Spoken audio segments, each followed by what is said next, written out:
Hey guys, welcome to TFL's Talking Trucks. And Case, where the hell is Andre? I know, he's out of town. He's missing his own podcast. I know. Actually, Andre is in Korea. Yeah, which is pretty cool. So there's going to be videos coming from Korea. Is he there with Hyundai? He's there with Hyundai. Yeah, of course he's there with Hyundai. I don't think he's driving any trucks. I wish he was, because there's that new Kia, right? That, the Tasman. Yeah, but you got me. And I thought, it'd be fun to kind of go over the trucks that we've had over the last year or so and kind of talk about what was good and what was bad, kind of a fleet update, and then discuss, the things that we have loved and or hated. So I'm going to start with a really hot take.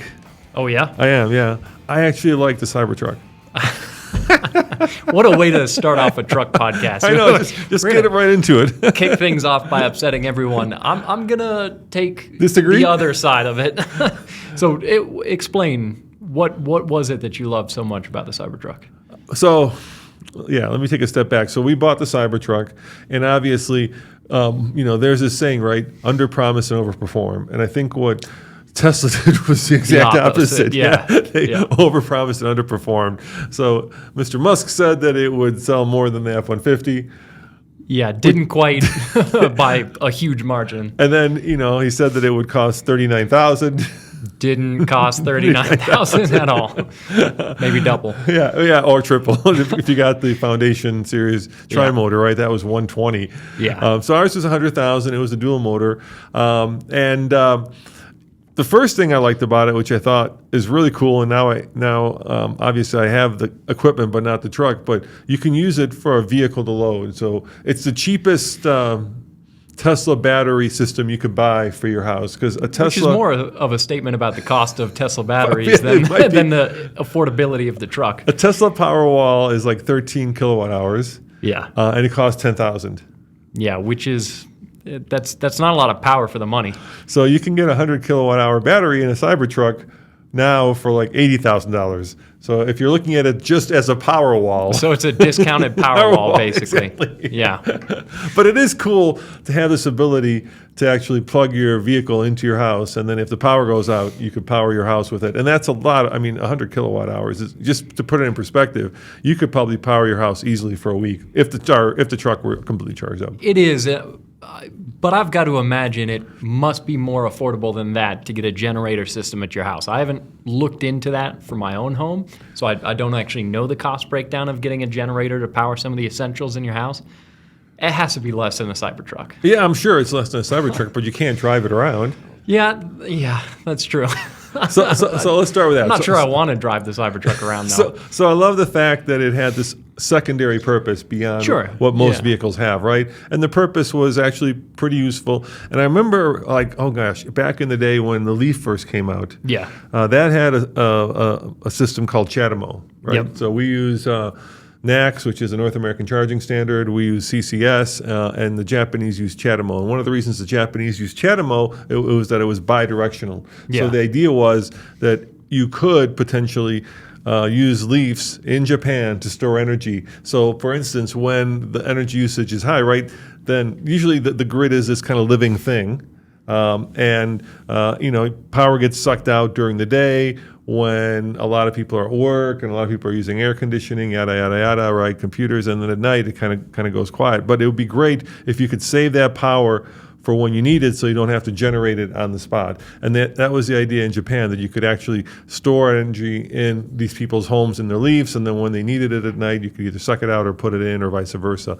And I thought that was always very clever. And the Cybertruck allowed you to do that. So I think it was kind of ahead of its time. It's a cool idea. I'm not sure it's enough of a motivator for me, at least, to want to spend nearly $100,000 on those trucks, especially considering the depreciation that we've been seeing with some Cybertrucks that are starting to hit the used market. And it's pretty steep, understandably, because that's true of most EVs.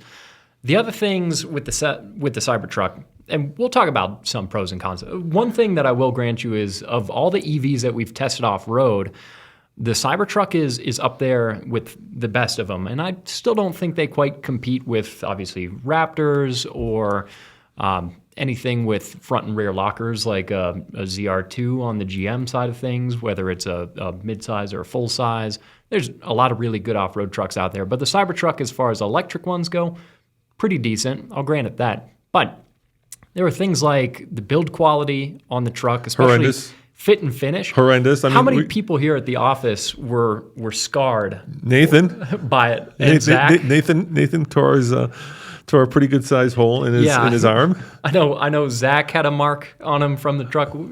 Okay. Your vehicle shouldn't cut you. No, it shouldn't. But let's put that all aside for a second. I think the biggest issue with the Cybertruck is a truck part.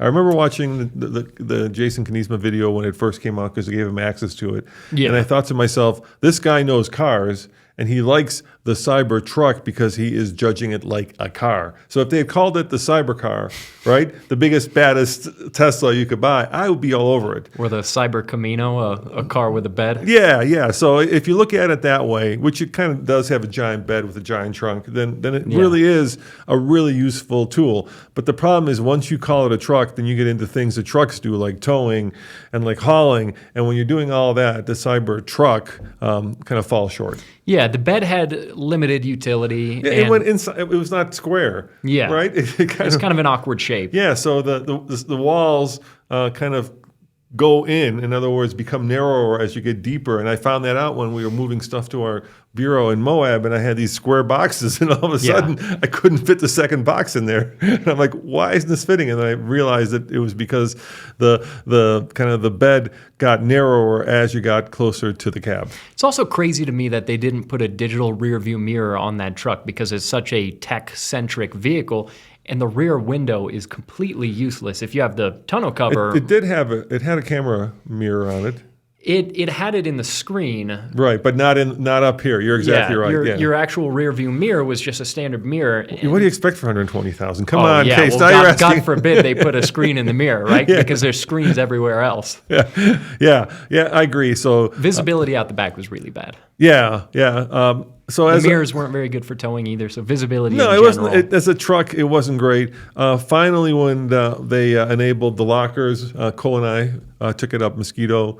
And the problem with it was, which is not just a problem to the Cybertruck, it's a problem to most vehicles with air suspension, and that is once you raise it to get more ground clearance, it becomes a really harsh ride. Yeah, and very limited articulation at that point. Very limited articulation. Land Rover's figured that out with their cross-linked air suspension that they've had for a long time. That's an air suspension that, unlike the majority, can actually articulate reasonably well when it's all the way jacked up into its tall off-road height.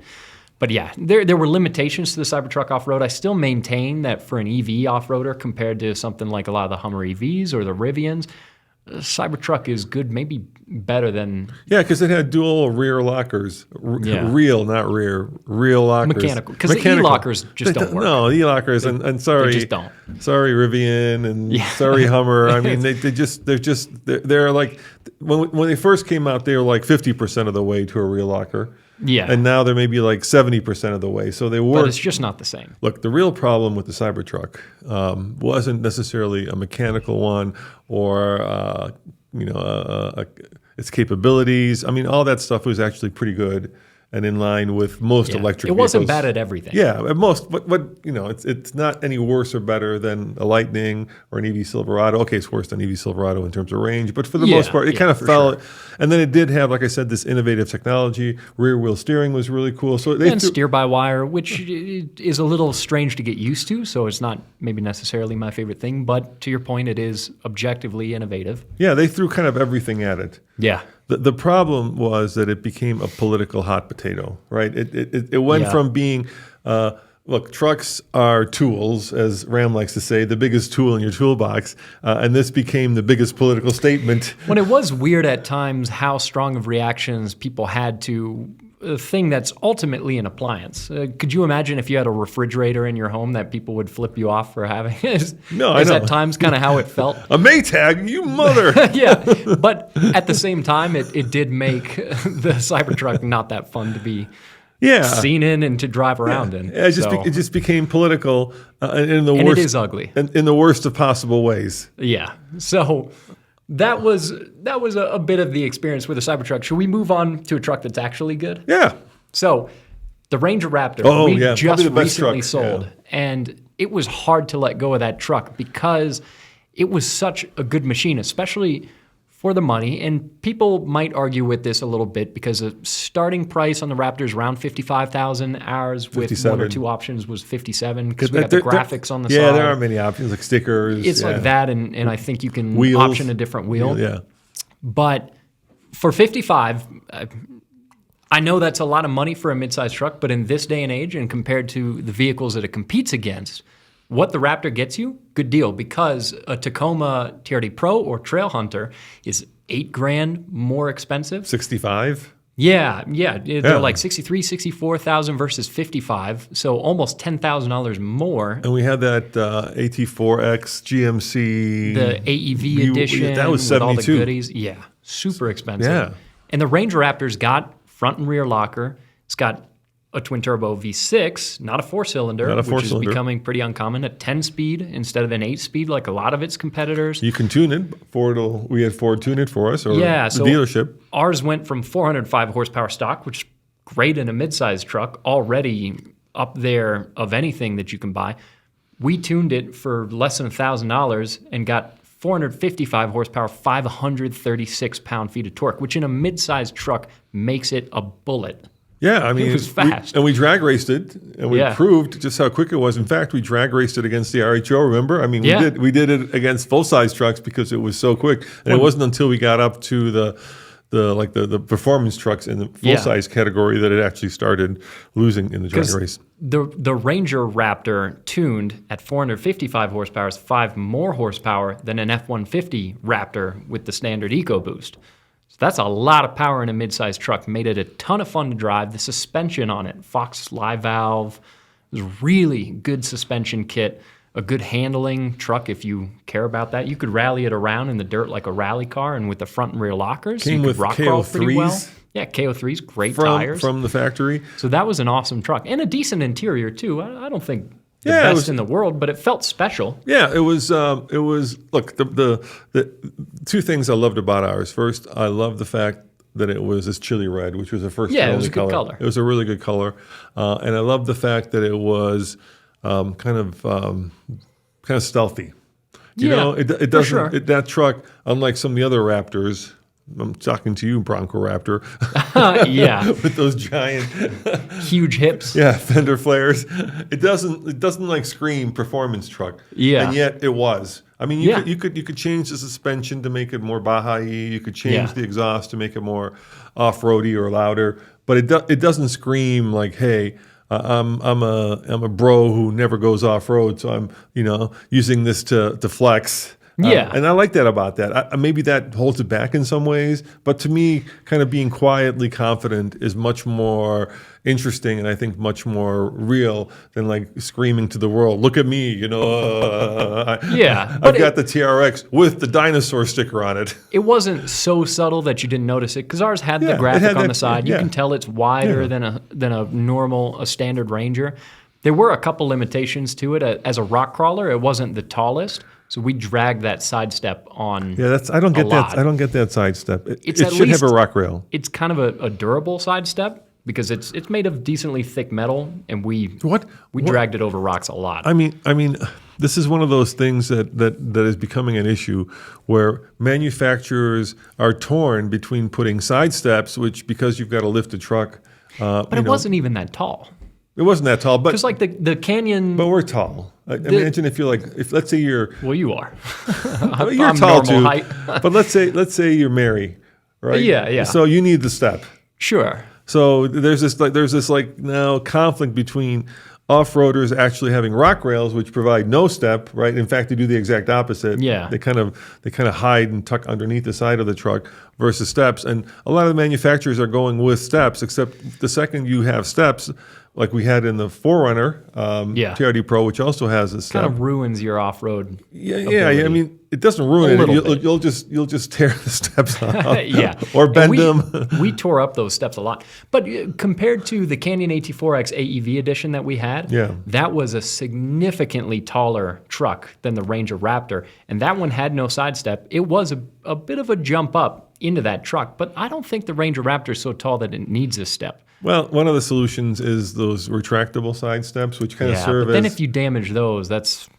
Or Or if they're slow, they'll whack you in the shin when you open the door if you're not expecting the thing to pop out. Yeah, so I don't know. The side steps we dragged a lot. The other limitation with the Ranger Raptor is as a truck, which is a big detractor for a lot of people. Yeah, your tow rating, your payload is pretty limited on a truck with that soft off-road suspension. What was the tow rating on that thing? It was less than 6, I think. Yeah, maybe 5.5 if I remember right, or 5-ish. Something like that. It was like it's a number we should remember. Yeah, like 2 generations ago. It wasn't a ton. No, it's not a heavy towing truck. Because like a modern Gladiator. Canyon, there's Colorado, mid-sizers that are towing over 7,000. Yeah, exactly. Yeah, it wasn't a great truck for truck things. You could still throw stuff in the bed. You could pull a small trailer. But as an off-road truck, it was spectacular. Maybe the best deal on the market for any off-road truck. Yeah, and it actually had, out of all the mid-size trucks, when we did this video, it had decent second row seat room. Like if you get a TRD better than the TRD Pro Tacoma. You're just use that for your dog. That's like a parcel shelf in a 911. It's not even that's not even a back seat. Exactly. So it had actually good back seat room. I didn't love the front seats. The reason for that was because they had this kind of weird pokiness where they would poke me right in the back of my shoulders. So I could never get comfortable. Maybe it's just my body type. Could be. But I've noticed it in some other Fords. The Nautilus has seats like that as well, where it's like they almost feel like they're convex. Which one's out when you're coming out? Convex would be out. Yeah, the top is like too convex, and it pokes you right where your neck kind of meets your shoulders. Yeah. And so I always had a hard time with that. And there we go. I also didn't like the e-lockers. Not they're real lockers, but just built in the screen. Yeah, I kind of like real buttons for that. So that's no matter what manufacturers say about it, putting buttons like that into the screen is always a cost-cutting measure. And there you go. There's the side. Yeah, there's the side step up against a rock. Yeah. And that happened a lot. That was not an unusual. Tommy knows it's happening. Yeah, there's no way around it. But still, a really capable truck. I agree. Hard dedicated switches for lockers is a great thing, because it's also just a fun part of the experience of engaging them, if nothing else.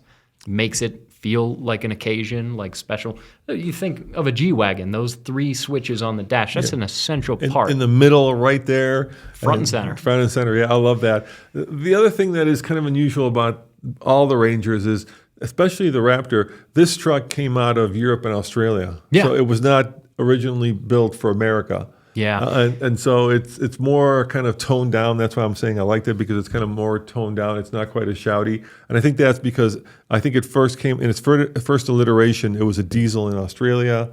And then eventually in America, of course, we don't apparently like diesels. Other markets are going to get an even arguably cooler version of the Ranger that we're not going to see here in the States. And it's the Super Duty version of the Ranger that actually gets an 8-lug hub. It's got some off-road features. They make it kind of rugged. It's got a snorkel. Seems like some underbody protection.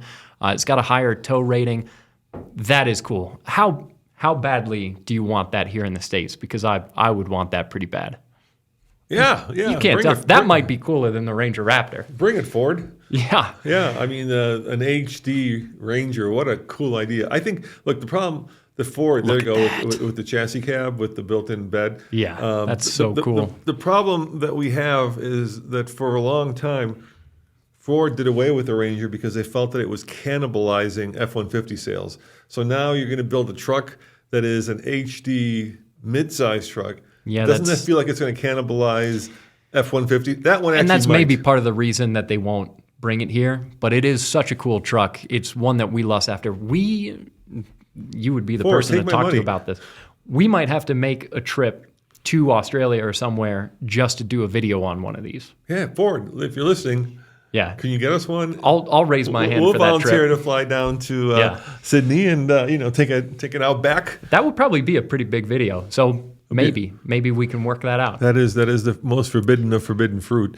The other thing I would say about the Ranger that I really liked is the fact that it's not that easy to get. And I know that sounds kind of snobby, but I like being the only one that has one. Yeah, and I see them around a little bit, but when I was at the dealership, and this is of course just from my experience, but they didn't have any.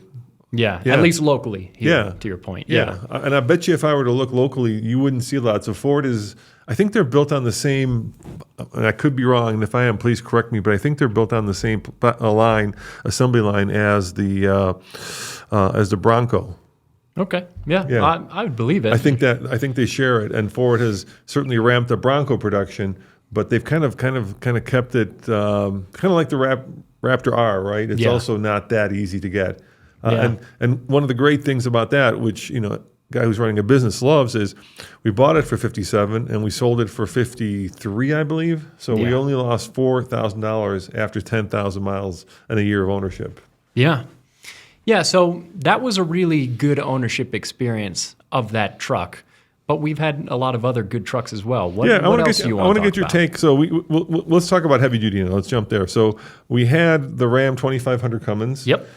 For a long time because it was such a useful truck. I think we put 30 or 40,000 miles on it. Which for us is a lot because typically for us with film and videos, people get tired of a vehicle before we're necessarily tired of it. And so we sell them generally after about a year. We had this truck for 3 years, maybe? Yeah, we had it for a very long time. It was just so useful. It was. And we traded it in on we sold it and got a Silverado Trail Boss. A Duramax, Duramax. And we did that on purpose because we kind of like to mix it up, right? So we're not thought of as just Ford people or Ram people or Chevy people, Duramax, Cummins, Super We do have a lot of Fords right now. We do. Which we're changing that. Yeah, we can't. We won't we'll spoil it here, yeah. But Roman just bought another truck that's not a Ford. So, we try to balance out. We try to balance it. So I've kind of got mixed feelings about the Ram 2500 Cummins that we had. First, I like the fact that the design and the truck felt about as trucky as a truck can feel, right? So, so the design, when they designed this, they kind of used a semi to inspire them, let's say. And the front end is very semi-like with the higher hood, the kind of headlights and the placement of the headlights and the big bumper. And so out of all of the heavy-duty trucks, this certainly felt the most truck-like. Especially with a straight six diesel. I mean, exactly. The Duramax and the Power Stroke, they're great engines. I am partial to the Cummins just because of the sound and feel. Yeah. And I mean, so much so that I own one. That's what my personal truck is. There are definitely ways in which this truck was behind the times, transmission especially, when everyone... The 6-speed. Yeah, when everyone's got 10 speeds. GM and Ford have 10 speeds, and this particular Ram, obviously they've got an 8-speed now, but this one in particular, being older, had a 6-speed, and that made it feel behind, especially when we're up in the mountains, we're towing heavy trailers. Having all of those gear ratios to choose from in a 10-speed makes a big difference. So in that way, this truck felt a little dated in its powertrain. Yeah, and we had the Bighorn, so it was kind of the mid-level. Yeah. And so we didn't have, what's the Bighorn, right? Yeah. Believe so. Yeah, and we didn't have, leather seats. We didn't have any of the fancy thrills that most trucks. That truck had the perfect amount of tech and features. It did. It was slightly smaller screen. Everything you need, nothing you don't. So it was pretty easy to use. It was a nice, comfortable truck. Yeah. It had, I would say, out of all the trucks that we've tested, one of the best brake controllers and engine brakes. Yeah. The engine brake was super functional. I mean, it really. Great. When here we've got Mr. Truck taking it, I believe, up and over the gauntlet. But man, that exhaust brake was a winner. It was, especially here in the mountains. It makes a huge difference because we tow on steep grades frequently, and on that truck in particular, the exhaust brake worked. Now we're showing the Duramax. Really, really well. Yeah.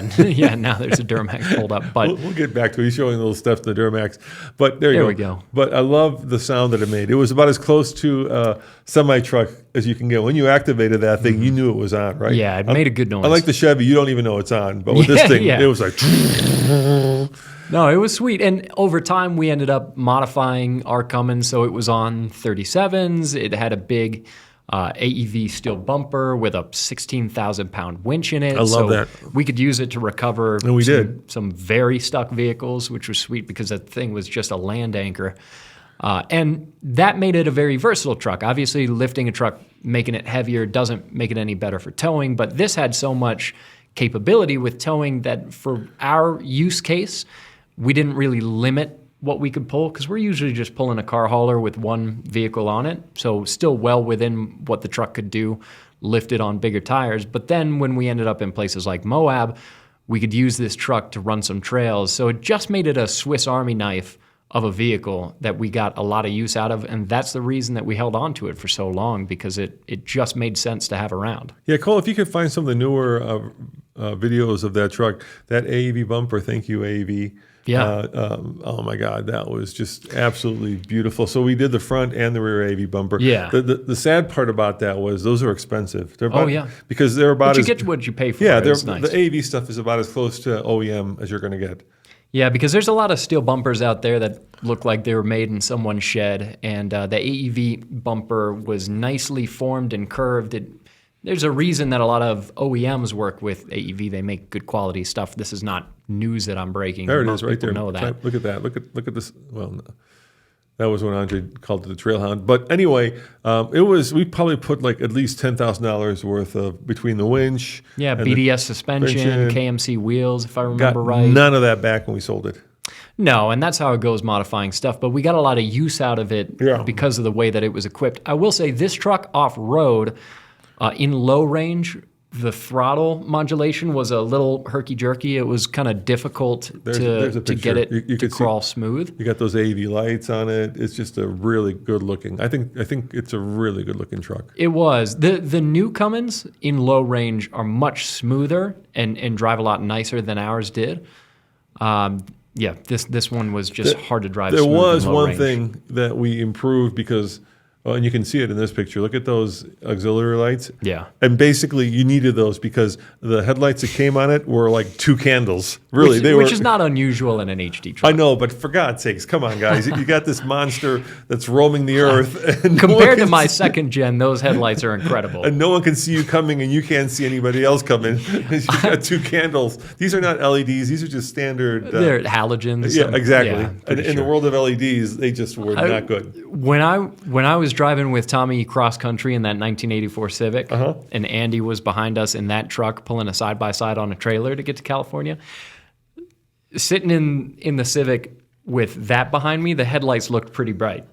Well, it was lifted by that point. I ended up turning both of the mirrors away from me because I wasn't passing anyone in a 1984 Civic. Well, look how much higher it is. I mean, that thing was definitely... Yeah.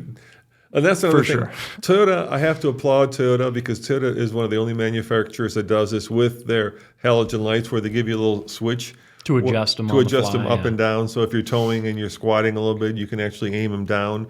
On some of the newer trucks, when you've got the full-on, not LEDs, but Xeons, they actually adjust automatically.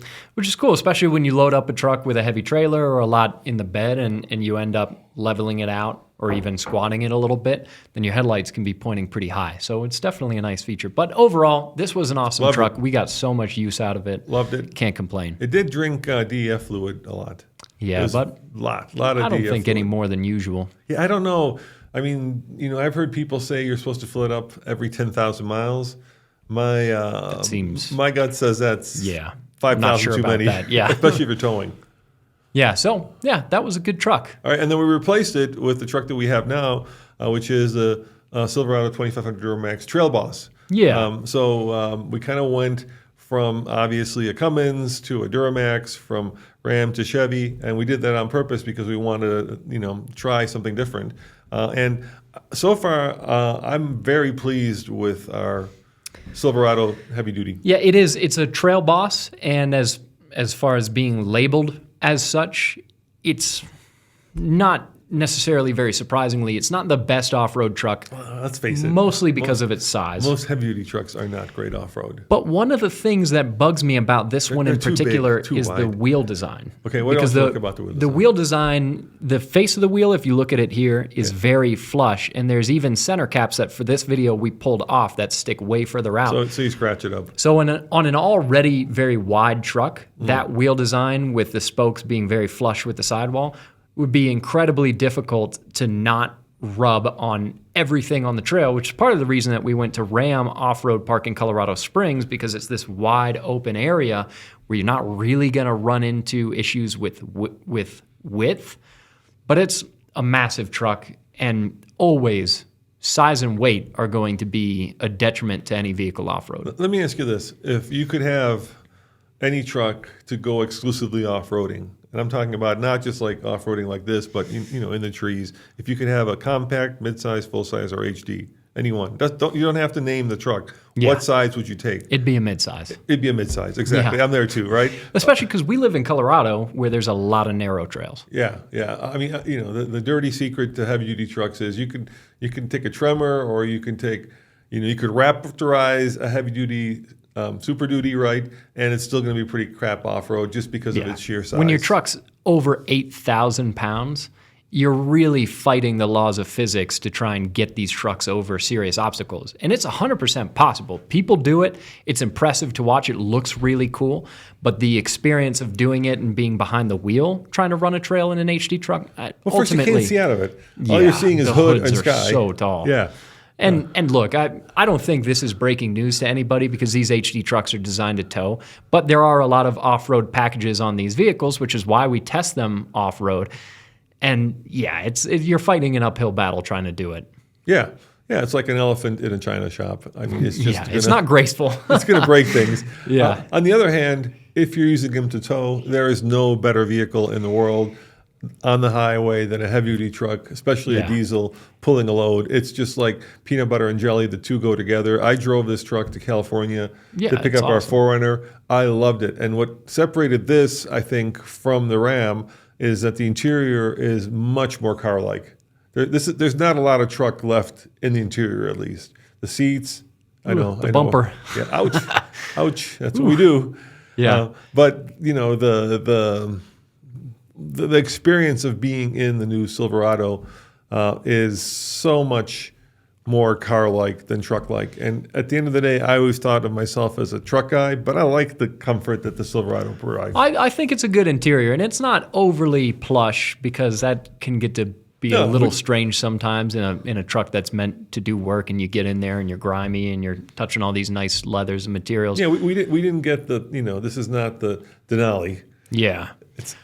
It's not the King Ranch. Also, to our previous point about these trucks off-road, I am still a fan of the off-road packages on these trucks because even if you're not going to go do a bunch of trails in Moab, if you're trying to pull a trailer somewhere rugged, having a slightly more aggressive tire and a rear locker or a limited slip or a G80 or whatever can help you out. So if I were shopping for an HD truck, I probably would get an off-road package just to have a little bit more capability if I'm pulling a trailer through snow or through a dirt lot. But yeah, it's our job to test the limitations of them off-road, and it's not that hard to find those limitations. So in this POV Andre cam, you're seeing some of the things I love about the interior. First, Chevy kept real switches, these little toggle switches, and they're very tactile, and they're easy to use, and I just think they're very intuitive versus putting everything like we were talking about in the Ranger Raptor in the screen.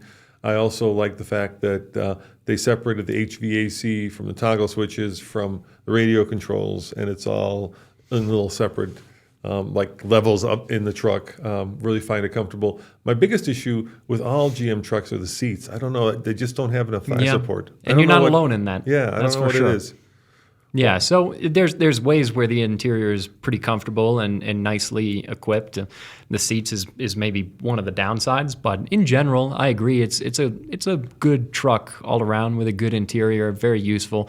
We haven't had it for as long as we had the Ram, so there's still more for us to learn about it, but I think it's a good machine. Yeah, the hidden secret to HD trucks, which I think a lot of people aren't aware of, is that cab-wise, they're the same as a full-size truck. Yeah. So the cab in this 2500 that we're looking at is the same size as the cab in the regular Silverado. I know you guys just bashed the hell out of it. You're like, look what we did to the Rock. And I'm thinking to myself, what did you do to the truck?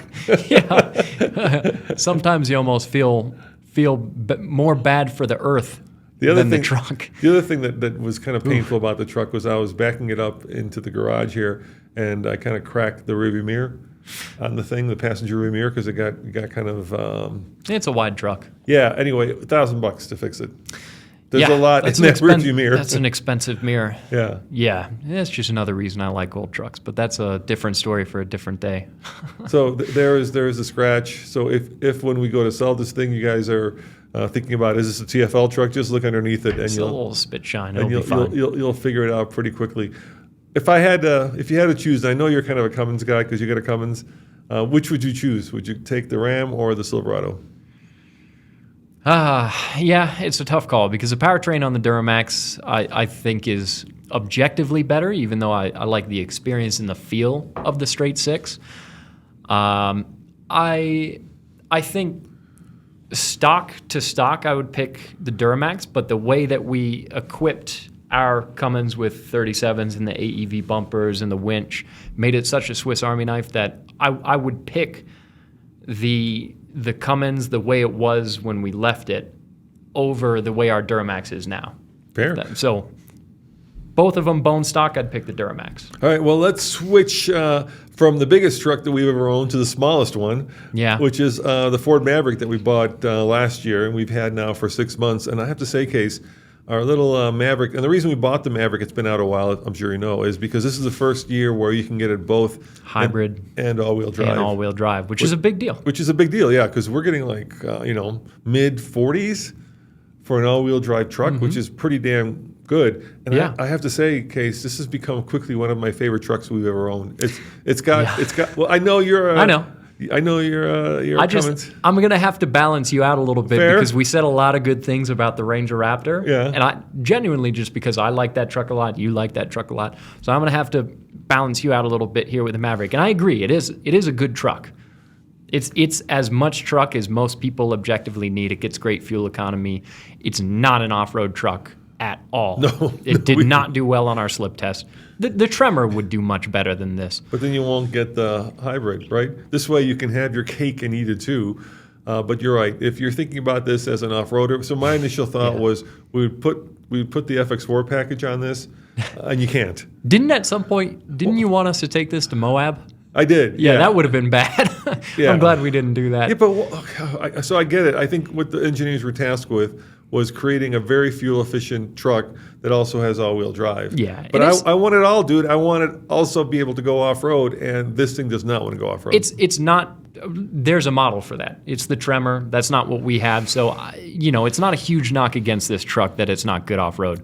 But it's just worth saying that it's not. We tried it, and it doesn't want to do it. It is extremely efficient. It works well in the snow because it's all-wheel drive. It tows really well. It's got a pretty useful, albeit small, bed. You know what else? You know what I was thinking about, which is crazy. So the Maverick, the Raptor, not the Raptor, the Bronco Sport, and the Escape are all based on the same chassis, right? Yeah. It started with the Escape, and then they built these two other vehicles on it. And the Escape is objectively a pretty bad car. In that segment, it is not one of the leaders.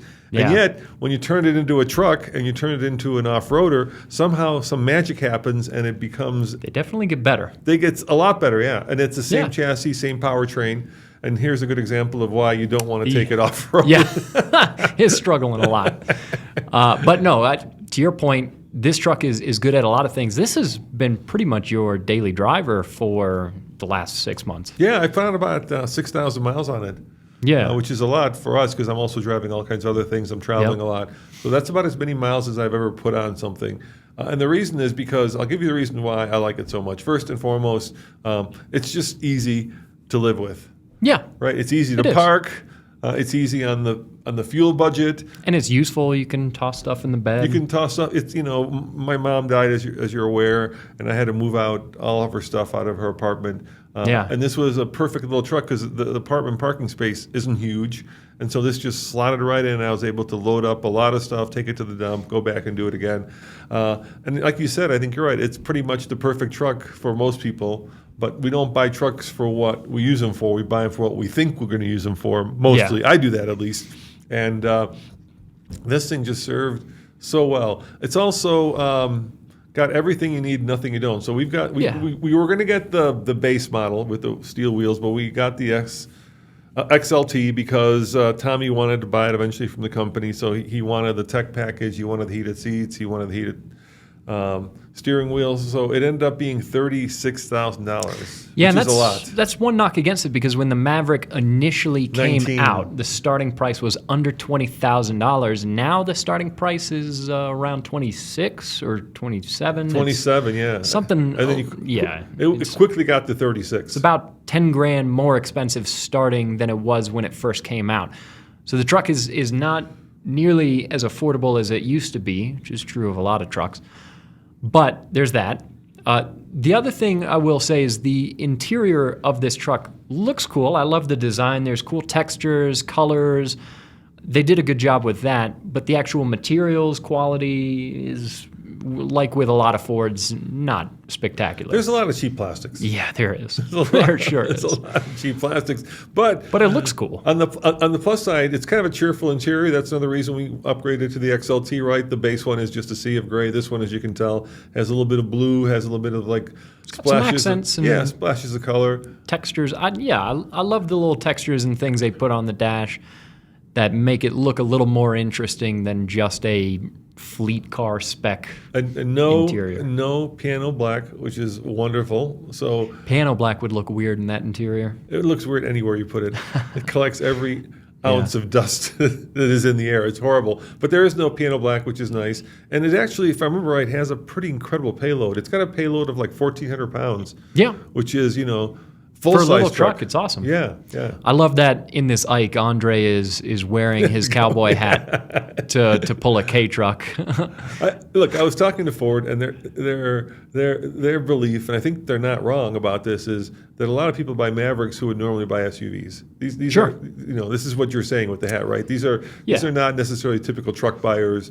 And these are car buyers. Cool thing about it is if you're shopping for this vehicle is arguably every bit as practical and more than a crossover. So you could potentially get yourself a vehicle that I think is more interesting than a lot of crossovers, this versus a Tiguan or something. Yeah, and it tows 4,000 pounds, which is not, nothing. Not nothing. Yeah.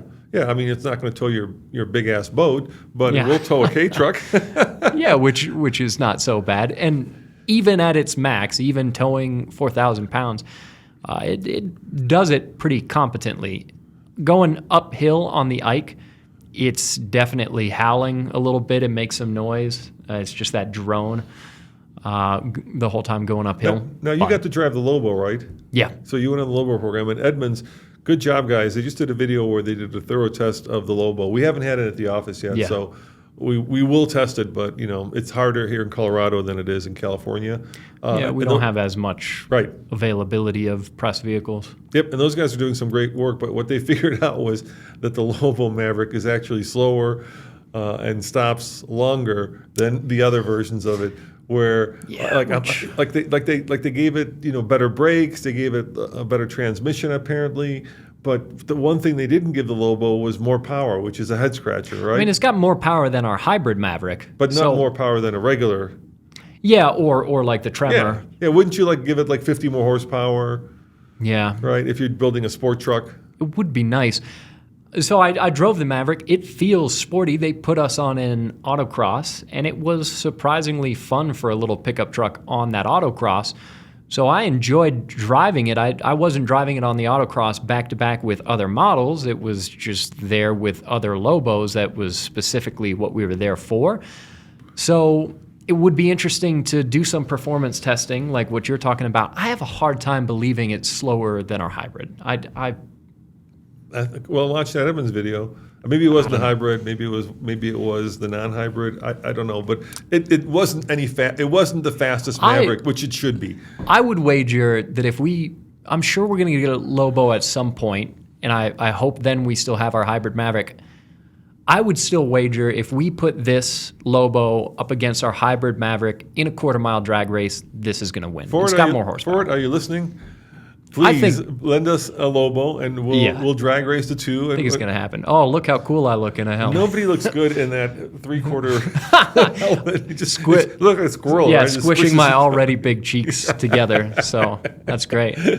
Yeah, but no, it's a fun truck to drive. If nothing else, it's not the fastest vehicle in the world, nor does it claim to be. It is fun to drive. Remember do you remember when we had the ZR2 Silverado?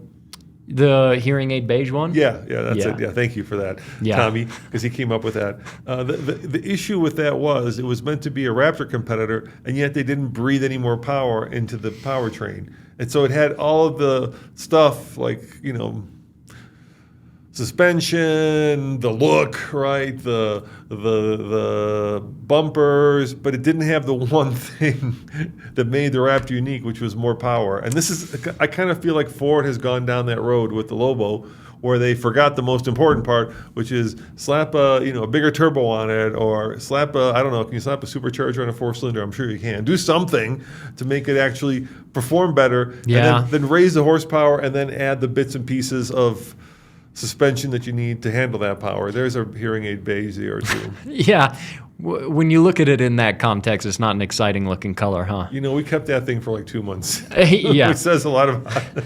And I think the ZR2 was a good truck. I like the fact that it's got selectable front and rear lockers, which, the Raptor. But we kept the Trail RHO Boss version of that for like a year. Remember, we had that red Trail Boss as well. Not necessarily because it's a better truck. It had more bandwidth. I think it was as soon as you heard the phrase hearing aid beige, you wanted to get rid of the ZR2 as soon as possible. No, I just didn't feel like I felt like it was like it wrote a check you couldn't cash. Yeah, I don't know. I thought the ZR2 was okay. I didn't dislike that truck that much. I thought it offered a couple things that were arguably useful. It's better on a narrow trail than a TRX or an RHO or a Raptor because it's not that big wide body. Okay, so you got like 6 inches more.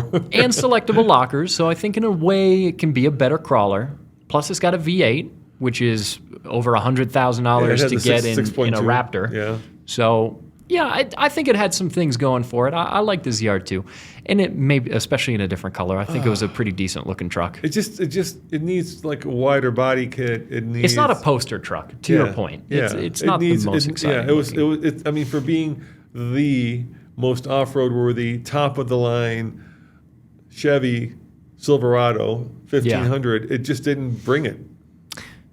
Should we talk about some of our Toyota trucks? Because that's a brand that we haven't brought up. Yeah, let's go for it, yeah. Yeah, so what do you want to do? You want to talk about, the Tacoma is our most recent. Yeah, the Tacoma.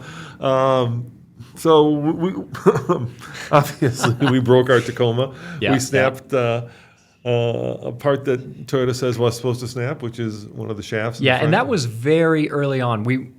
Because of what we do for a living, we get to be some of the first people to bring these things off-road, which is really cool. And what was going on is they had a software feature there where initially, if you were in the rock crawl setting, it would grab at the brakes on the traction control system very aggressively.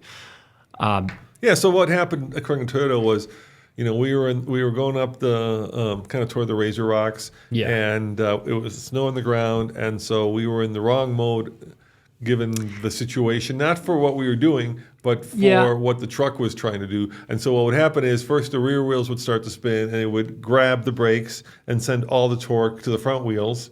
And then the front wheels would start to spin, and then it would grab the spinning wheel, which meant that all the torque went to one wheel, which snapped the shaft. Yeah, and I want to actually come to your defense on that because they say you were in the wrong mode. Look, you were rock crawling in the snow. Yeah. So rock crawl or slippery are, I think, to me, call me crazy, are valid modes to be in. You are rock crawling, even though there's snow on the rocks.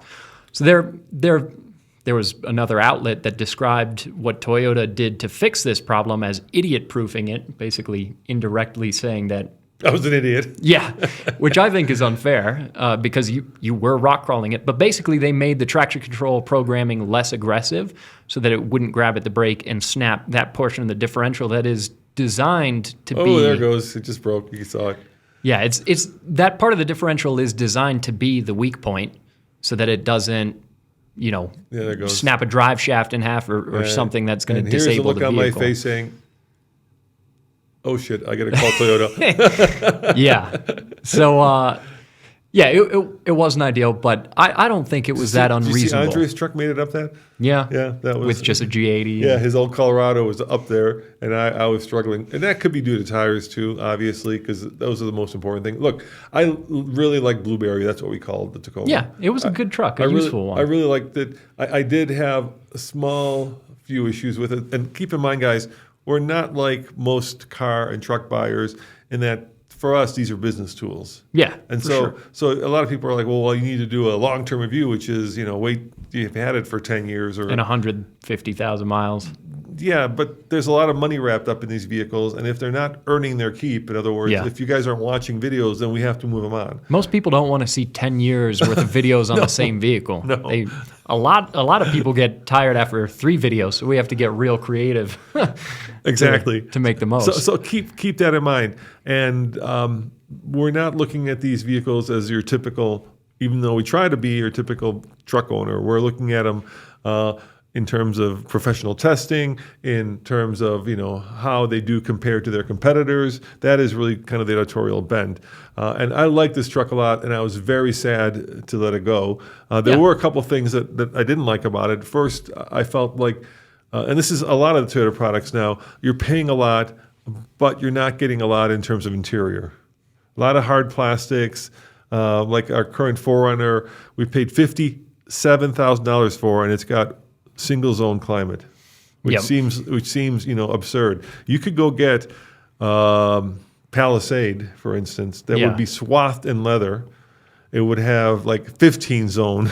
Yeah, and the 4Runner has a much more substantial platform than the Palisade. The Palisade's always going to be more of a value proposition and features. Yeah, but I'm saying there are manufacturers out there who are not cutting expenses. Like the thing you pay for in a Toyota is the reputation for reliability and its inability to depreciate, which is wonderful, which in the long run is wonderful. Yeah, because we just sold our 4Runner and we did. We'll say that. Little. Yeah, we can say we lost very little. Yeah, we can say that. Yeah, so we bought it for 58 and we sold it for 57. Yeah, which is great. Yeah, after versus every time we buy a Land Rover and lose 20 grand. I mean, we tend to buy high and sell low. Yeah, which is not great. But I always felt like this truck, was kind of short shrifting us in terms of its interior a little bit. Hard plastics, and I know trucks are supposed to be that, but when you get up to a truck that starts costing as much as or more than the average car, then you need to kind of up your game a little bit. Look at all those empty switches. Yeah. I mean, that just feels like, what didn't I get? The poverty buttons. Yes. And I do think that the materials in this interior are part of the reason that it's durable. A lot of those plastics hold up pretty well over time. And I think this is another case like the Maverick, where it's in pictures and everything, it's a cool looking interior. Maybe doesn't feel exceptionally high quality. But yeah, I agree. It's not the most amount of features for the money. I think the Tacoma in general is a little bit on the pricey side across the lineup of all the different trims you can get. But this TRD Off-Road was a generally useful truck. And I have to say, speaking of Rider Justice and our friend Scott, if you guys are looking for a new podcast, check out Case over at Carish. Thank God it's not just me. No, it's Tommy and Mary and Jen. And Case, but it's one of our fastest growing podcasts. That's because you guys do a great job. It's more general than deep dive. Yeah. So check out Carish. Yeah, we talk about cars, but you can also hear Tommy's thoughts on kitchen appliances because that comes up pretty much every episode. Yes, it does. Yeah, all kinds of different topics. So where I was going with all this was, if I were a typical mid-sized truck customer, I would have kept the Tacoma. I wouldn't have sold it. I liked it that much. And I know I'm kind of whinging about, the materials, but I loved the look of the thing. I loved its utility. I loved its new powertrain, which people hate, but I thought for as much as the 4-cylinder turbo did not make me happy in the 4Runner, it worked well in the truck because it was very trucky. Yeah, and you've got a lot more low-end torque Yeah. and more gear ratios to choose from. You know, the old Tacoma had a 6-speed and an engine that really only made its power at the top end. So especially pulling a trailer, especially up here at altitude, and especially on steep grades, it felt like it was working hard. And that's just not a good feeling. So for all the flack that the new powertrains get from the Toyota faithful, the enthusiasts, it drives a lot better, objectively. There's just no way around it. And in the 4Runner especially, I know people love the 4-liter V6, but that 5-speed, a 5-speed automatic in 2024 is not really acceptable. All right, in the last few minutes before we wrap this up, Case, let's talk about our newest addition to the fleet, which is the Ford F-150 Tremor, which we just purchased a couple weeks ago. So I just actually took it and towed across country with it. And what we kind of got... Where'd you go in it? I went to Salt Lake City and picked up... that's what you pulled the camper with? Yeah, the Australian camper with it, which weighed like 7,500 pounds. And the reason we bought the F-150 Tremor was because it's a throwback truck, and that is, it's got, I think only 10% of Ford trucks now come with the Coyote V8. Yeah, this one's got the V8. It's got the Tremor package, so it's got some off-road capability. There are 2 Tremor packages. This one's got the lower of the 2. So we got, I think, a pretty good deal on it. I want to say we paid $3,000 for it. So like there's an upper Tremor which gets you more, but I'm a big fan of everything you need and nothing you don't. It's the one where the best video, Cole, is the one where we went and bought it, I think, because there aren't many videos with it yet. Yeah, so it's the one where you got to go the other way. It's out. the one where it's kind of blacked out. No, keep going. Let's see here. We're trying to find the video, but it is a good truck. It's got a lot of things going down a for bit, it. Would you? It's a really cool color. Yeah. This truck. Hearing aid beige? No, it's not hearing aid. How come we can't find it? Scroll up. I just saw it. We do too many videos is the problem. We do too many videos. This portion of the podcast where we're trying to find a video to pull up there the trucks. It is. It's to the right. Is going to be great for by Raptor. There it is. Okay. It's going to be great for people on the audio version. Yeah, they're going to love this. Sorry about that, guys. But if you want to watch it, you can go over to a TFL Talk. Yeah. So it's the thing I love about it is it's got the Coyote. Yeah. V8s are great. V8s are great. They're fun. The truck sounds good. The truck sounds good. It's not the most powerful. The 3.5 EcoBoost would have more power, and I found that pulling the trailer. It didn't struggle, but it didn't make it look easy. It's got enough power. We could put a supercharger on it if we need to. We could. We might do that, but we need it right now in stock form before we do anything to it to compare to other trucks that we're going to get. But maybe not for too long. You want a supercharger? Who doesn't? We drove one in this video with a supercharger. It has the whine. It doesn't have the exhaust. But what I love about it is it's one of those trucks, once again, that it has everything you need but nothing you don't. So it kind of goes right down the middle. Yeah. It's got cloth seats. It's got enough creature comforts that you feel comfortable. It's also, like I said, the Tremor, so you feel special driving it. Yeah. But it doesn't have all the bells and whistles, that like a full-on Raptor would have, where you're kind of out there flexing your. It's kind of it's a little more subtle, but it's just a really handsome truck. It's a good color. It's somewhere in between gray and white, so a very interesting color. It's got a blacked out Ford logo in the grille, those orange accents. It's got a little bit like purple thrown in. A bluish, grayish white. Yeah. It's an interesting color. It is. One that you especially appreciate seeing it in person. They call it, I think, something to do with space, like space white, I think is the name of the color. So imagine like NASA-ish. Yeah. Yeah, totally. It's got a really great look. It's got a slightly more aggressive tire. It's got rear locker. Yep. So it'll be a decent truck. Doesn't have the Torsen front end, which the more aggressive Tremor would have, which is fine. Yeah, this is not going to be our primary off-road truck. This is going to be one that splits the difference, kind of like with our TRD off-road Tacoma, like with some other trucks that we've had. This will be able to pull a trailer. It'll be able to do a light trail. Yeah, it tows 10,000. Yeah, which is fine. It has those side steps again. We're back to the side steps, unfortunately. Yeah. But we'll be doing a lot more with this. Ford loves those side steps. I can tell you one thing. So I drove it to Salt Lake City, then to Moab, and then back, and that is probably 1,000 miles. That's probably more than 1,000. That's probably more like, that's close to 1,000-ish. and then 2/3 of that I was towing a trailer. And I got to tell you, it's a super comfortable truck. Yeah, it's just very great for long distance. It is funny seeing the rake on the truck. Andre hates the rake. Hey, I think it makes sense. I've got an old Ram pickup, so I'm used to the rake. That's down. his new thing, right? I was asking what that was about for his thumbnails. His new thumbnail pose? Yeah, he does that thing where he looks like he's a sprinter about to go out of the blocks. Yeah, but no, this is a cool truck, one that you did that trip in, but that we haven't put a ton of miles on yet. So we'll learn more about it over time. Two things did disappoint. First, it didn't come with a bed liner. So yeah, first we fixed that pretty quick. Had a bed liner, and then in the video you saw it didn't have the wheel well liners as well. Mm-hmm. And it's like looking up the skirt of somebody. It's such a weird place where it feels like Ford cheaps out. A lot of their trucks don't, even expensive ones, don't come with the liners.